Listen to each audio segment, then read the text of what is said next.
नमस्कार, स्वागत है आप सबका हमारे खास कार्यक्रम देश देशांतर में। मैं हूं कवीन सचान। आज हम बात करेंगे पाकिस्तान और उसके समर्थित आतंकवाद पर लगाम लगाने के लिए क्या महत्वपूर्ण और अहम कदम हो सकता है। कश्मीर में पुलवामा के पास हुए आतंकी हमले के बाद दुनिया के अलग अलग देशों ने पाकिस्तान की आलोचना की और पाकिस्तान पर दबाव बनाने का प्रयास भी किया। भारत की कोशिश लगातार रंग लाती दिख रही है। दबाव पाकिस्तान पर बढ़ता जा रहा है और इसके बीच में भारत ने पाकिस्तान को दिया मोस्ट फेवर नेशन का दर्जा भी वापस ले लिया है। लेकिन कई जानकार मानते हैं कि पाकिस्तान और अगर उसके समर्थित आतंकवाद को रोकना या हमेशा के लिए खत्म करना है तो हमें आर्थिक नाकेबंदी मजबूत करनी होगी। तो क्या आज के दौर में जिस तरीके के हालात हैं उसमें पाकिस्तान पर आर्थिक प्रतिबंधों का सही वक्त है? किस तरीके के विकल्प हैं और अंतर्राष्ट्रीय स्तर पर पाकिस्तान को आर्थिक मदद कैसे रोकी जा सकती है, समझेंगे अपने तीन बेहद खास मेहमानों के जरिए। हमारे साथ स्टूडियो में मौजूद है प्रभुदयाल जी, पूर्व एम्बेसडर। सर, स्वागत है आपका। हमारे साथ जयन दास गुप्ता हैं, फॉर्मर एम्बेसडर ऑफ इंडिया, आप WPO में थे, बहुत बहुत स्वागत है। और साथ ही आलोक बंसल जी हैं, डायरेक्टर इंडिया फाउंडेशन से। आलोक जी, स्वागत है। शुरुआत में जयन दास साहब आपसे करना चाहूँगा, क्योंकि जिस तरीके से हमने देखा है पिछले 2 दशक खास तौर पर 90 के बाद से जब आतंकी समर्थन पाकिस्तान का शुरू हुआ, अलग अलग कदम उठाए गए उसे रोकने के लिए, पाकिस्तान पर नकेल कसने के लिए, लेकिन वो उतने प्रभावी नहीं रहे हैं। वक्त के साथ वो ढीले पड़ते गए या उनका असर कम होता रहा। दुनिया के अलग अलग देशों में जहाँ पर आतंकवादी घटनाएं हुई हैं या फिर जिनका रिलेशन आतंकवाद के साथ रहा है, कहा जाता है कि आर्थिक मोर्चेबंदी ही सबसे मुफीद मजबूत रास्ता है। क्या ये सही है? इसमें 2 बातें हैं। जहाँ तक आतंकवाद का प्रश्न है, बिना आर्थिक सहायता के या एक steady channel of resources flow के वो जिंदा नहीं रह सकता है। तो उसको जिस तरह से भी हम रोक सकें वो तो ज़रूरी है। और उसके साथ साथ जो हमारे डिप्लोमेटिक चैनल से अन्य देशों के साथ जो हमारा तालमेल और उसके चलते जो दबाव हम बनाना चाहेंगे वो भी उतना ही महत्वपूर्ण है। प्रभुदयाल जी, क्योंकि जब अब कश्मीर की इस घटना के बाद हम लगातार देख रहे हैं सरकार और देश एकजुट है, तमाम पार्टियां एकजुट हैं, अलग अलग तरीके से कदम उठाए जा रहे हैं, अंतर्राष्ट्रीय स्तर पर प्रयास हो रहे हैं, अलग देशों का समर्थन भी इस बार काफ़ी तेज़ी के साथ में देखा है, बहुत मिलता दिख रहा है। लेकिन पाकिस्तान की जिस तरीके के आंतरिक हालात हैं और जो उसके आर्थिक हालात हैं, क्या इस वक्त उचित समय आपको लगता है कि जब हम आर्थिक तौर पर अगर नाकेबंदी करते हैं पाकिस्तान की, तो वो मजबूर हो जाएगा आतंकवाद को समर्थन देना बंद करने का, या उसको जो आर्थिक तौर पर सहायता मुहैया कराता है भारत में आतंकवाद बढ़ाने को लेकर जो उसकी रणनीति रही है? देखिए, हमको ये साफ तौर पे समझ लेना चाहिए कि पाकिस्तान जो भी कर रहा है भारत के खिलाफ, पुलवामा टेरर अटैक को मिलाकर, ये एक एक्ट ऑफ वॉर है। आज के ज़माने में ये ज़रूरी नहीं है कि वॉर तभी छिड़े जब 2 बड़ी सेनाएं आपस में आमने सामने टकराएं। वॉर कई तरीकों से कैरी आउट होती है।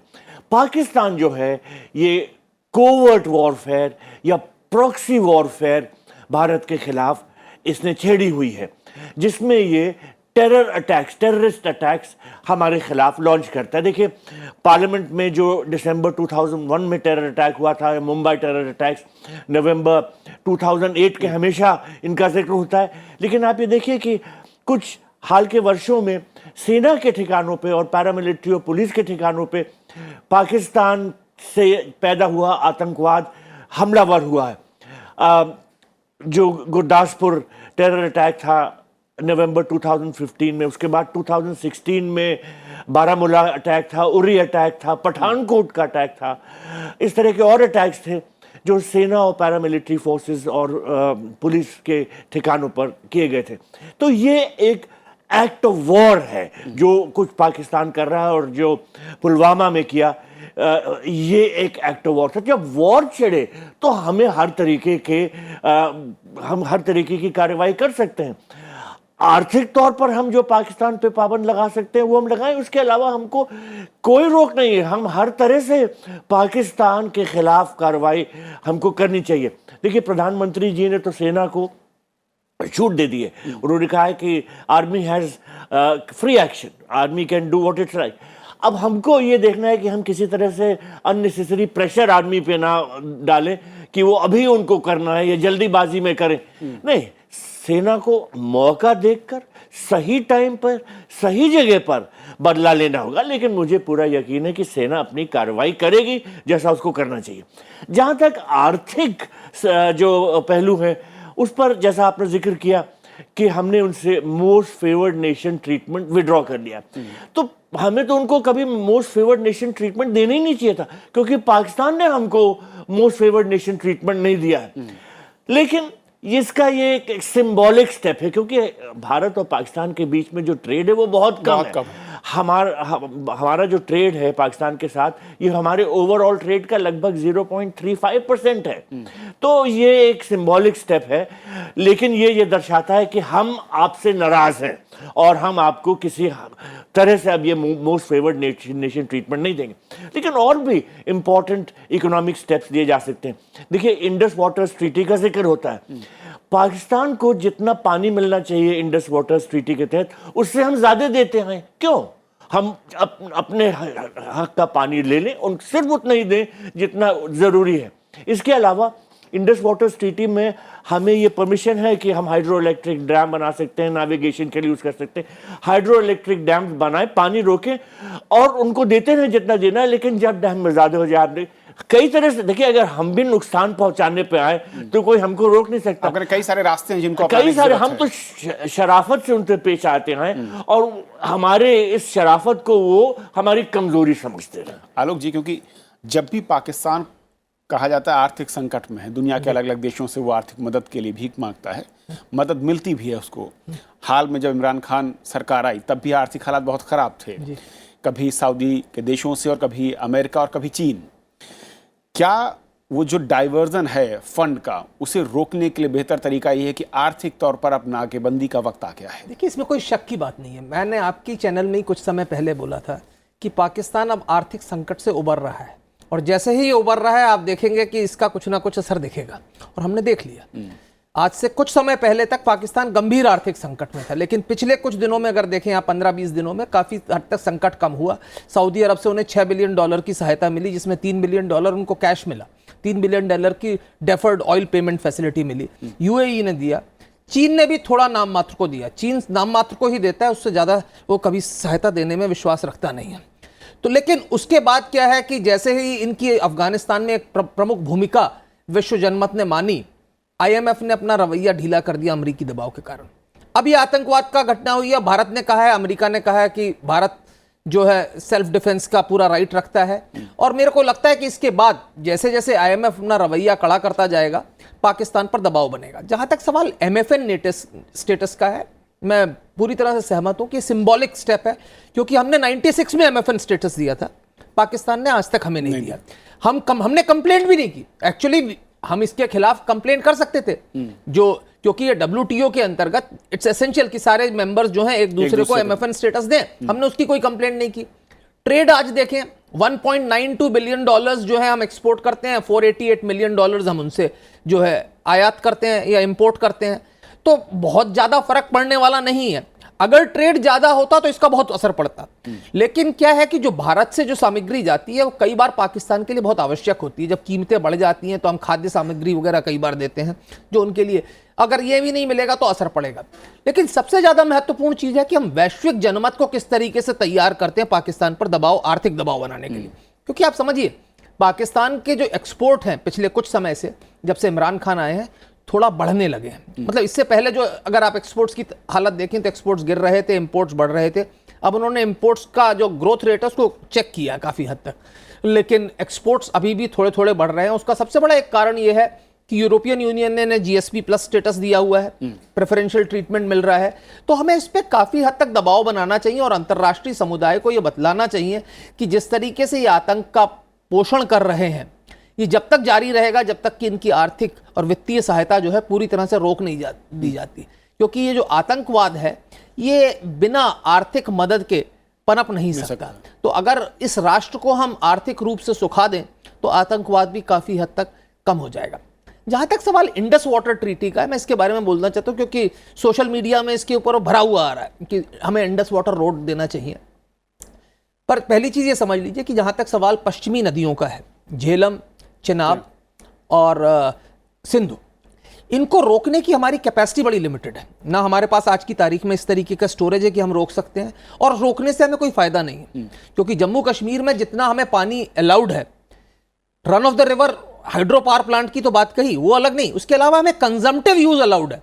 जम्मू और कश्मीर के लिए हमें एग्रीकल्चर यूज के लिए कंजम्पटिव यूज अलाउड है इंडस वाटर ट्रीटी के अंदर, उसका हम आज तक पूरा यूटिलाइजेशन नहीं कर पाए क्योंकि हकीकत यह है कि जम्मू और कश्मीर में पानी का अभाव नहीं है कहीं पे भी, तो उसका हम आज तक पूरा प्रयोग नहीं कर पाए। तो रोकेंगे कहां पे?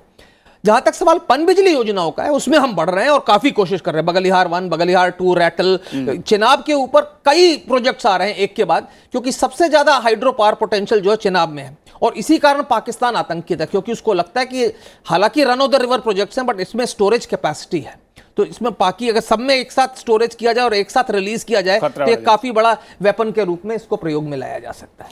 ये साहब, जो बात आलोक जी कह रहे हैं कि अगर पाकिस्तान को आतंक के साथ उसका संबंध खत्म करना है, उस नस को तोड़ना है, तो आर्थिक तौर पर उसे सुखाना होगा।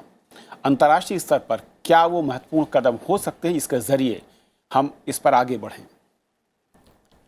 सबसे पहले तो जो हमारी सरकार ने पहल की थी और उसमें काफ़ी सफलता मिली है, वो फाइनेंशियल एक्शन टास्क फोर्स में पाकिस्तान के टेरर फाइनेंसिंग को रोकने के लिए है, FATF, और उसमें पिछले साल काफ़ी पहल के बाद, और चीन भी हमारे समर्थन में आया और पश्चिमी देश तो समर्थन में कर ही रहे थे पहले से, तो उससे बड़ा फ़ायदा हुआ है टेरर फाइनेंसिंग को रोकने में। दूसरी बात यह है कि जहाँ तक IMF का सवाल है, तो IMF काफ़ी हद तक पश्चिमी देशों की बात सुनता है, क्योंकि उनका शेयर होल्डिंग इस तरह का है कि US का जो दिशा निर्देश होता है, यूरोपियन यूनियन का जो होता है, उसको मानना पड़ता है IMF को। तो उसके ज़रिए IMF की एक बड़ी पैकेज पाकिस्तान को मिलने वाली है। ये बात सही है कि सऊदी अरब ने और चीन ने कुछ मदद की है। सऊदी अरब शायद अभी हाल के समय में कुछ ऐसी घोषणा हुई है कि $10 बिलियन का एक पेट्रोलियम रिफाइनरी वो ग्वादार पोर्ट में स्थापित करेगा और उसके लिए सारे पैसे वो लगाएगा। तो पैसे का फ्लो जहाँ तक है, हम IMF के ज़रिए दबाव डाल सकते हैं, हम FATF के ज़रिए दबाव डाल सकते हैं कि टेरर फाइनेंसिंग बंद हो, लेकिन जो देश उसे पाकिस्तान को मदद करने के लिए राज़ी हैं, तैयार हैं और करते रहे हैं, तो उनको रोकना हमारे लिए, हम डिप्लोमेटिक कोशिश कर सकते हैं, लेकिन शायद वो बिकॉज ऑफ जियोपॉलिटिक्स संभव नहीं हो सकेगा। तो जहाँ तक हमारी कोशिश जारी रहेगी और हम हर तरह से घेराबंदी के लिए हम प्रयासरत रहेंगे। काफ़ी सफलता मिली भी है कुछ दिशाओं में, और इसके अलावा जो क्रॉस बॉर्डर हमारे फ्लोज होते हैं, उसमें भी नारकोटिक्स के फ्लोज हैं, उसमें पैसे के भी हैं, काउंटरफीट मनी का है। तो डिमोनेटाइजेशन से काउंटरफीट मनी काफ़ी हद तक उस पर रुकावट आई, उसका वो नाकामयाब रहा, निष्प्रभावी हो गया जो काउंटरफीट पैसे उन्होंने भेजे थे यहाँ पहले। लेकिन इस तरह के कदम हमें, डिमोनेटाइजेशन की मैं बात नहीं कर रहा हूँ, लेकिन इस तरह के कदम की काउंटरफीट मनी यहाँ वो भेजते हैं और टेरर फाइनेंसिंग करते हैं, वो बंद हो। प्रभु दयाल जी, क्योंकि जब अमेरिका में कई कदम उठाए और कई इंटरनेशनल संगठनों ने जब आतंकवाद के खिलाफ लड़ने की बात आई और G20 से लेकर अलग अलग जो संगठन जहाँ पर सम्मेलन हुए हैं, वहाँ पर कई बार एक कॉमन ग्रुप बनाने की बात हुई। कहा गया कि फंड को ट्रैक किया जाएगा, आतंकवादी संगठनों के साथ अगर लिंक है या फिर उनके अकाउंट पे शेयर किए जा रहे हैं वो पैसे, तो उन पर रोक लगाई जाएगी, और जो वो कंट्री जिनको जिस मद के लिए सहायता दी जा रही है, अगर वो कहीं और डाइवर्ट करते हैं तब भी उन पर कदम उठाए जाएंगे। ये जो सिस्टम था, ये सिर्फ क्या कागजों तक सीमित रहा, या फिर पाकिस्तान जैसे देशों के खिलाफ ये अब तक कारगर क्यों नहीं है, कदम उठाने से बचता क्यों है? देखिए, पाकिस्तान को अब ये फाइनेंशियल एक्शन टास्क फोर्स ने अपनी ग्रे लिस्ट में रखा है, तो ये देखा जा रहा है कि किस तरह से पाकिस्तान जो है वो अपने पैसों को इस्तेमाल करता है। कल से मतलब 17 फरवरी से 22 फरवरी को ये FATF की मीटिंग है, और पाकिस्तान अपनी रिपोर्ट उसमें देगा, जिसमें देखा जाएगा कि कितना सच है इस बात में कि पाकिस्तान कोऑपरेट करने की कोशिश कर रहा है। फिर उसके बाद एक मीटिंग होगी मई में, फिर सितंबर में, फिर ये निर्णय लिया जाएगा कि पाकिस्तान को ग्रे लिस्ट में रखा जाए या ग्रे लिस्ट से हटाया जाए। तो हमको तो ये पूरी तरह से कोशिश करनी चाहिए लाइक माइंडेड कंट्रीज के साथ काम करके, जैसे अमेरिका बहुत कंसर्न है कि पाकिस्तान से जो कितना पैसा टेररिज्म के लिए डाइवर्ट होता है, बिना अमेरिका के कोऑपरेशन के हम इनको FATF की ग्रे लिस्ट में नहीं रख सकते थे। तो लाइक माइंडेड कंट्रीज के साथ कोऑपरेट करके पाकिस्तान पे जो प्रेशर बनना चाहिए वो हमको बनाए रखना चाहिए। अब जहाँ तक देखिए ये इंडस वाटर्स ट्रीटी का हम लोग जिक्र कर रहे थे, आलोक जी ने सही कहा कि हम लोग कभी इस पे जो हमको यूटिलाइज करना होता है पानी, वही हम नहीं यूटिलाइज कर पाए थे। तो प्रधानमंत्री जी ने अपने कुछ रीसेंट स्पीचेस में कहा है कि हम जो है अपने शेयर का पानी अब अपने हित में इस्तेमाल करेंगे और जो हमारे जो किसान हैं उनको वो पानी मिलेगा। और हमने ये कभी सोचा ही नहीं कि इंडस वाटर्स को हम किस तरह से पाकिस्तान के नुकसान के लिए इस्तेमाल करें। देखिए अगर ये स्थिति उल्टी होती तो पाकिस्तान हमेशा ये सोचता कि किस तरह से हम इस पानी को भी हिंदुस्तान को नुकसान करने के लिए इस्तेमाल करें। अब वक्त आ गया है कि हमको सोचना चाहिए कि इन पे कितना प्रेशर डालें और कैसे डालें। पाकिस्तानी मीडिया में बहुत चर्चा हो रही है इस बात की कि इंडस वाटर्स को शायद अब भारत जो है ऐसा इस्तेमाल करेगा, हमें सूखा है, आशंका जताई जा रही है लगातार वहां मीडिया में। उनको ये बात छिड़कने लगी है कि हम अगर करना चाहें तो ऐसा कर सकते हैं, हमने किया नहीं है। मेरा ये मानना है कि अगर हमारे एक्सपर्ट्स बैठे तो इसमें जरूर वो कुछ ढूंढ सकते हैं तरीके कि इनको टाइट करने के लिए। जरूरी है टाइट करना, क्योंकि ये तो फिर अपनी मनमानी हर तरह से करते हैं। लेकिन जो बात इंटरनेशनली लेवल पर कही जा रही थी और जब भी कदम उठाने की बात होती है आलोक जी, पाकिस्तान के पास एक बड़ा शेल्टर जो है वो चीन के तौर पर है। कैसे आप काउंटर करेंगे? मतलब अगर एज अ कंट्री हम कहें या फिर इंटरनेशनल वर्ल्ड को देखें तो वो इससे कैसे काउंटर करें? देखिए 3 चीजें हैं। पहली चीज तो ये समझिए, चीन बोलता बहुत ज्यादा है पर पैसे कम से कम अनुदान के रूप में नहीं देता। अगर आप देखें चीन ने कितनी एड दी है पाकिस्तान को, बहुत ही लिमिटेड है। इससे पहले भी जब पाकिस्तान आर्थिक संकट में था, पाकिस्तान के राष्ट्रपति चीन गए, उनको कुछ नहीं मिला। इस बार भी $1 बिलियन टोटल मिला है और उसमें भी कितना पैसा उन्होंने जमा किया है स्टेट बैंक ऑफ पाकिस्तान के पास, उस पर भी अभी क्वेश्चन मार्क है। अगर आप फॉरेन डायरेक्ट इन्वेस्टमेंट देखें पाकिस्तान में, इट्स ड्राइड अप। क्यों? क्योंकि अधिकतर पैसा जो चीन से आ रहा था वो इस साल काफी हद तक रुक गया है, क्योंकि चीन के अंदर जो निवेशक हैं उनको आज संदेह है CPEC की एक जो आर्थिक वायबिलिटी है, फाइनेंशियल वायबिलिटी है, उसके ऊपर लोगों को शक है कि ये भाई सफल होगा कि नहीं होगा। तो जहां तक सवाल चीन का है, चीन बोलता ज्यादा है, अन्य चीजों में जरूर समर्थन देता है, जैसे मसूद अजहर का केस है, पर जहां सवाल आर्थिक संकट का आता है, ये पाकिस्तान के सारे अर्थशास्त्री जानते हैं कि चीन अमेरिका या IMF का सब्स्टिट्यूट नहीं हो सकता। अगर आप अभी भी देखें जो मौजूदा वित्तीय संकट है उससे उनको उबारने वाला सऊदी अरब और UAE है, चीन नहीं है।